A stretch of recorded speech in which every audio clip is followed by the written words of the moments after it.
الشيطان الرجيم بسم الله الرحمن الرحيم الحمد لله رب العالمين الصلاة والسلام على سيد المرسلين وعلى آله وصحبه أجمعين اما بعد محترم سامعین السلام علیکم ورحمۃ اللہ وبرکاتہ۔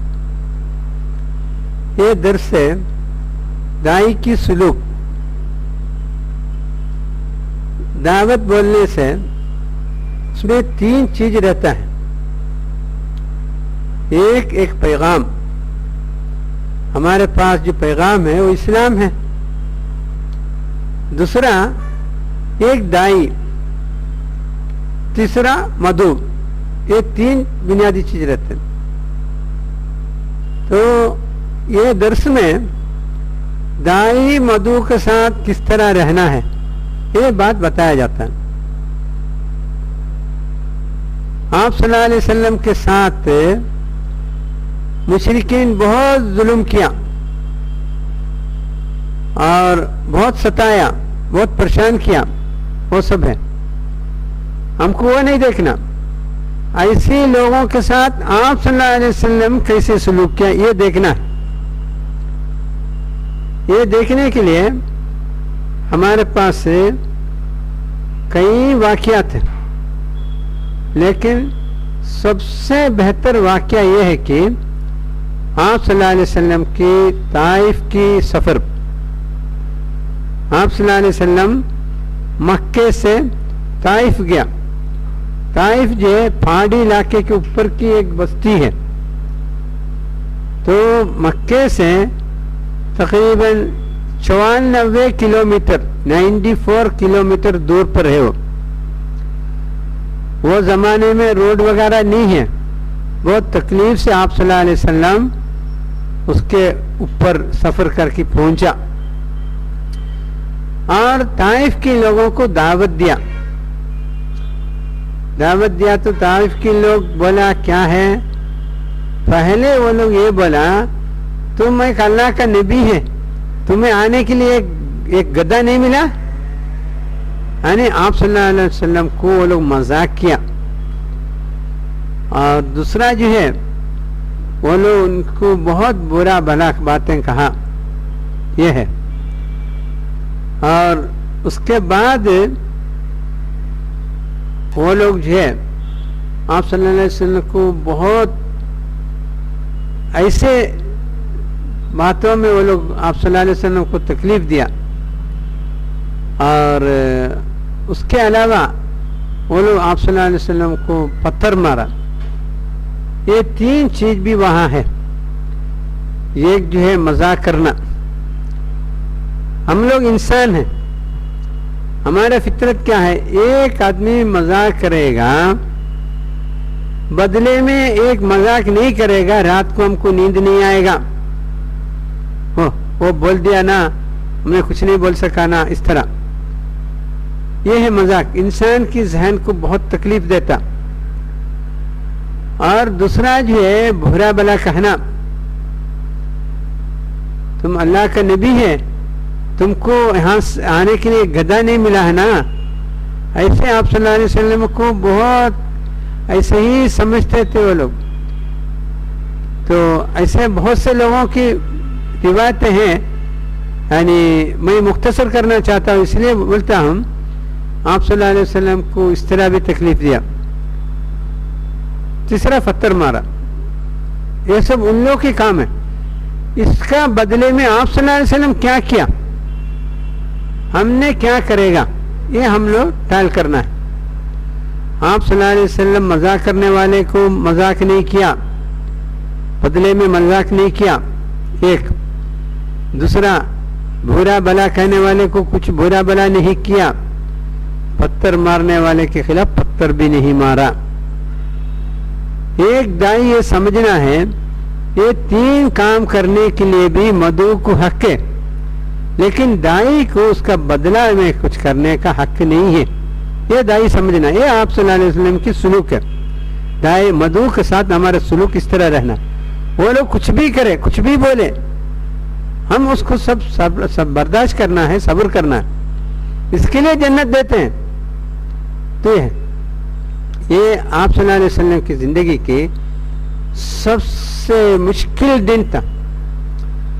آپ کی زندگی کی آخری مرحلے میں آپ صلی اللہ علیہ وسلم سے عائشہ رضی اللہ عنہا آپ صلی اللہ علیہ وسلم سے سوال کیا, یا رسول اللہ آپ کی زندگی میں سب سے پریشانی کے دن احد کی دن تھا نا؟ آپ صلی اللہ علیہ وسلم اپنے یادداشت سے بتایا, نہیں میرا زندگی کے سب سے پریشان دن طائف کی دن تھا. یعنی سارے چیز آپ بول سکتے ہیں لیکن طائف کی دن آپ زندگی میں نہیں بول سکتے, اتنے تکلیف ہوا آپ کو. تو یہ ہے, تو اتنا تکلیف مشرکین, طائف کے مشرکین آپ صلی اللہ علیہ وسلم کو دیا, پھر بھی آپ صلی اللہ علیہ وسلم اس کا بدلے میں کچھ نہیں کیا. آخر آپ صلی اللہ علیہ وسلم مکے کے لیے واپس جا رہے تھے, طائف سے واپس جا رہے, تب بستیوں کا گنڈوں کو لگا کے آپ صلی اللہ علیہ وسلم کو پتھر مارا. ابھی بھی آپ طائف میں جا کے دیکھو بڑے بڑے پتھر ہیں, وہ پتھر مارنے سے مختلف معنی رہتے. ایک معنی جو دھوپ میں کچھ سوکھنے کے لیے رکھا, جو کوا آتے ہیں اس کو مارنا, یعنی چھوٹے پتھر اٹھا کے اس کو مارے گا بھگانے کے لیے, یہ نہیں. یہ بڑے بڑے پتھر اٹھا کے آپ صلی اللہ علیہ وسلم کو قتل کرنے کے لیے وہ لوگ مارا ہے. اتنے بڑے بڑے پتھر اٹھا کے مارا ہے.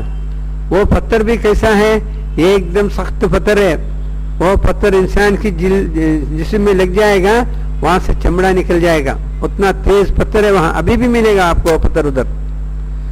تو اس حالت میں تاریخ میں بتایا گیا ہے 3 میل تک طائف کی مشرکین آپ صلی اللہ علیہ وسلم کے پیچھے پڑ کر پتھر مارا,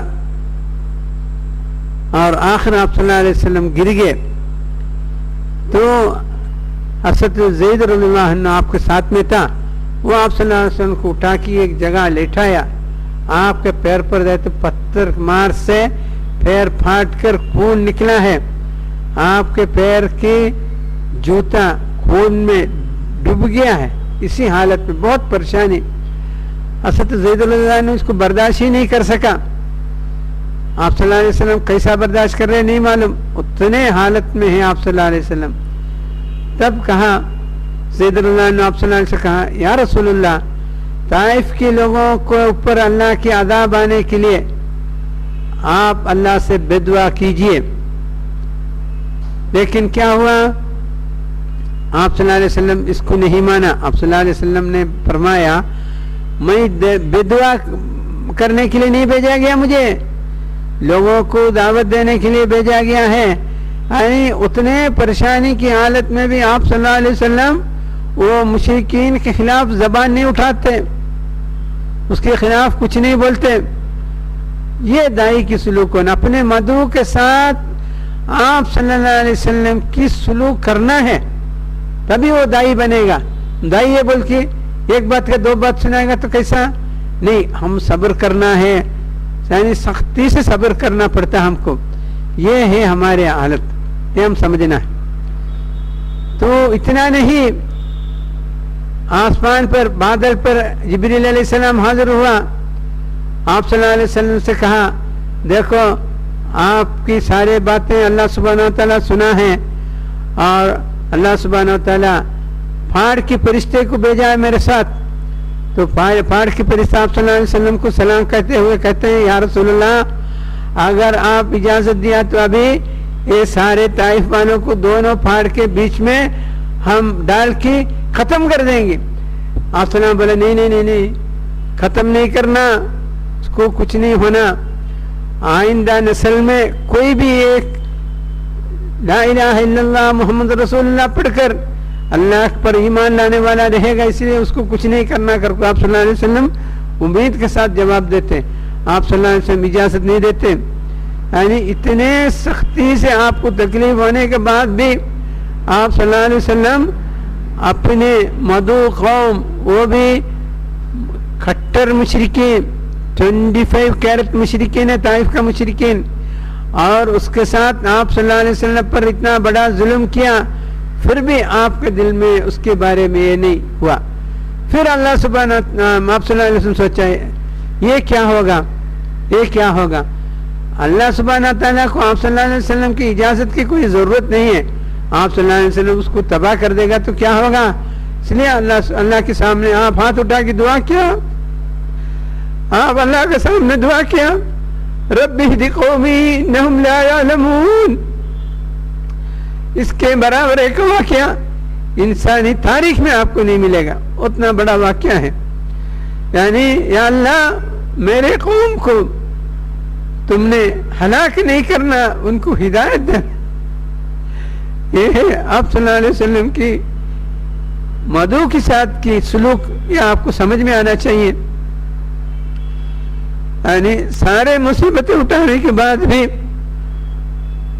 اللہ سے دعا کر رہے ہیں ان کے لیے. اس میں کیسے دعا کر رہے ہیں، رب اہد قومی، یا اللہ میرے قوم کو. اللہ سے آپ صلی اللہ علیہ وسلم کون سے لفظ استعمال کیے مشرکین کے بارے میں؟ میرے قوم. ہم لوگ کیا استعمال کر رہے ہیں؟ غیر قوم. غیر قوم صحیح ہے، میرے قوم صحیح ہے.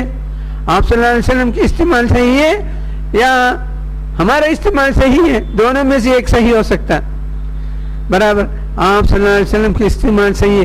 وہ ہمارے مدعو ہمارے قوم ہے، وہ غیر قوم نہیں ہے. ایسے لفظ ہم لوگ استعمال کرنا غلط ہے. وہ اپنے سے ان میں سے ہم لوگ مسلمان ہوا ہے اور وہ باقی لوگ ہیں وہ ہماری قوم ہے. تو ہم اس درد کے ساتھ اپنے قوم کو اللہ کی طرف دعوت دینا ہے. یہ ہے آپ صلی اللہ علیہ وسلم کی سلوک. مدعو کے ساتھ جو سلوک کرنا ہے وہ یہ ہے. یہ اچھی طرح سمجھنا دائی، خالی میں بھی دائی بول کو گھومنے سے دائی نہیں بنتا. جگہ جدھر صبر کیا اللہ کے رسول صلی اللہ علیہ وسلم، ادھر ہم لوگ بھی صبر کرنا ہے. دعوت میں مدعو کے خلاف ہم زبان سے کچھ نہیں بولنا، حرکت سے کچھ نہیں بولنا، اپنے اعمال سے کچھ نہیں بولنا. سب ہم لوگ برداشت کر کے ان کے لیے دعا کرنا. یہ واقعہ ایک دائی کے دل میں نہیں، ان کی عملن میں رہنا ہے، تب وہ دائی بنے گا، نہیں تو ورنہ نہیں بنے گا. تو یہ برابر سمجھنے کے لیے میں اور ایک واقعہ آپ کے سامنے پیش کرنا چاہتا ہوں. وہ کیا ہے؟ آپ صلی اللہ علیہ وسلم کی بدر کی واقعہ. بدر میں دو ٹیم آمنے سامنے کھڑے ہیں. ایک چھوٹا ٹیم صحابہ، آپ صلی اللہ علیہ وسلم صحابہ کا ٹیم، ایک بڑا فوج مشرکین کا آمنے سامنے کھڑے ہیں. تب کیا ہوتا ہے؟ صحابہ کے دل میں کیا بات ہے؟ صحابہ کا دل میں بھی آپ صلی اللہ علیہ وسلم میں ایک ہی بات ہے، یہ مشرکین کو پورا ختم کرنا ہے، اس کو باقی نہیں رکھنا زمین میں. یہ ان لوگ کی دل میں بات ہے. تب جنگ کے لیے کھڑے ہیں، ہتھیار اٹھائے دونوں. کیا دل میں کیا رہے گا؟ اور یہ آپ صلی اللہ علیہ وسلم کی سیرت میں مشرکین کے ساتھ کی دو سلوک ہمارے سامنے آ رہے ہیں. یہ کیسا آیا؟ بدر کی واقعہ کیسا آیا؟ آپ صلی اللہ علیہ وسلم 13 سال مکے میں دعوت دیا، سارے مشرکین کو ایک ایک کو دعوت دیا، آخر دن تک دعوت دیا. کل جانے والے ہیں. آج شام کو ابو جہل سے ملاقات ہو رہے ہیں آپ صلی اللہ علیہ وسلم کا. تو پوچھا کیا ابو الحکم، یعنی تم کو اس کو قبول کرنے کے لیے ٹائم نہیں ہوا، ٹائم نہیں آیا کر کو پوچھا. تو ابو جہل نے کیا بولا؟ ابو جہل نے بولا، یعنی ابو جہل نے بولا دیکھو تمہارا جو پیغام جو ہے، تمہارا نبی کا جو منصب ہے وہ تم پورا کیا ہے، لیکن مجھے نہیں چاہیے. یا محمد صلی اللہ علیہ وسلم قد بلغت رسالتک، یعنی مشرک گواہی دیتے ہیں تمہارے دعوت، تمہارے جو رسالت کی جو ذمہ داری تم نے پورا کیا ہے، لیکن میرے لیے نہیں ہونا. یہ ابو جہل یعنی آخری لمحہ تک ہر مکے کی مشرکین کو پورے اللہ کے رسول صلی اللہ علیہ وسلم دعوت دیا ہے، کسی کو نہیں چھوڑا. یہ ہے کسی کو 100 مرتبہ دیا ہے. ایسے آپ صلی اللہ علیہ وسلم کی زندگی گزار، یعنی سارے کی سارا، یعنی کسی کو نہیں چھوڑا. یہ ہے آپ صلی اللہ علیہ وسلم کی سلوک. اس کے بعد آپ صلی اللہ علیہ وسلم ان کے خلاف کچھ نہیں کیا. مکے میں بستی چھوڑ کے ہجرت جا رہے مدینے میں گیا تو مکے کے مشرکین کی دل میں بڑے حسد, وہ مدینے میں طاقت بن رہے ہیں, تو یہ لوگ یہ مدینے میں بھی ان کو باقی نہیں رکھنا, ختم کرنا ہے. اس امید سے, اس نیت سے وہ لوگ فوج بنا کے آپ صلی اللہ علیہ وسلم کو بھی صحابہ کو بھی ختم کرنے کے لیے نکل کے گیا ہے. تب اللہ کی اجازت آ رہے, چلو اس کا مقابلہ کرو. 13 سال دعوت دینے کے بعد کچھ مقابلہ نہیں ہوا, وہاں سے نکل کے چلے گیا. پھر یہ لوگ ان کو پورا ختم کرنے کے لیے جب فوج نکل کے مدینہ تک پہنچا, تب بدر میں مقابلہ کرنے کی اجازت دیتے ہیں. یہ ہم سمجھنا, ایک دائی سمجھنا ہے, ایک مسلمان سمجھنا ہے ہم کہاں کھڑے ہیں, طائف میں کھڑے ہیں یا بدر میں کھڑے ہیں. کیسے ہے ہمارے حالت؟ ہندوستان کی مسلمان کی حالت, وہ لوگ طائف میں کھڑے ہیں لیکن ان کی ذہنیت بدر کی طرح ہے. یہ آپ صلی اللہ علیہ وسلم سنت سے ملتے نہیں. ہمارے دل میں کیا ہے؟ مشرکین کے اوپر حملہ کرنے کی دل ہے. یہ غلط ہے. ہم دعوت نہیں دیا, 13 سال ان کو دعوت مکمل پہنچنے کے بعد ہم کو اس کا مقابلہ کرنے کی اجازت نہیں مل رہے. نکل کے جا رہے مکہ چھوڑ کے, اپنے سارے دولت کو, اپنے رشتہ داروں کو سب چھوڑ کے مدینہ چاہ رہے, مہاجر بن کر جا رہے. پھر اس کے بعد ان لوگوں کی تکبر اور غرور کی وجہ سے پورے آپ صلی اللہ علیہ وسلم کو, صحابہ کو بھی ختم کرنے کے لیے یہ لوگ نکلے. اس کے بعد اللہ سبحانہ و تعالیٰ اجازت دیا اس کو مقابلہ کرنے کے لیے. مجبوری کی حالت میں اجازت دے رہے اللہ سبحانہ و تعالیٰ. یہ سمجھنا ہے ہم لوگ کچھ بھی نہیں کیا تو پہلے کیا, تو یہ دونوں کو سمجھنا ہے. یہ سمجھنا آپ کدھر کھڑے ہیں. ہم لوگ یقیناً ہندوستانی مسلمان طائف میں کھڑے ہیں. طائف میں آپ صلی اللہ علیہ وسلم کی سلوک کیا ہے اس پر عمل کرنا ہے. ہرگز بدر میں نہیں کھڑے ہیں تو بدر کی سلوک پر مسلمان نہیں آنا چاہیے. یہ بات بالکل سمجھنے کے بعد ہی دائی اپنے مدعو کو دعوت دے سکتے. نہیں ہمارے خیال, ہمارے دل میں اس کو ختم کرنے کی خیال رہے گا تو کیسا دعوت دے گا؟ ہرگز نہیں ہوگا. وہ ایک مرحلے کی بعد کی بات ہے, کئی واقعات کی بعد کی بات ہے, وہ پہلے نہیں کرنا چاہیے. ایسے دل نہیں رکھنا چاہیے. دائی مدعو کے ساتھ آپ صلی اللہ علیہ وسلم کی سلوک کرنا ہے. یہ ہماری درس کی مختصر بات ہے. ہر دائی اس کو سمجھ کر اس کی انداز میں اس کو انہوں نے اپنے کام کو آگے بڑھانا. اللہ رب العالمین سے دعا ہے, یا اللہ مجھے بھی, سننے والے آپ لوگ کو بھی, سارے مسلمان کو بھی اس کام انجام دینے کی توفیق عطا فرمائے. وآخر دعوانا الحمدللہ رب العالمین.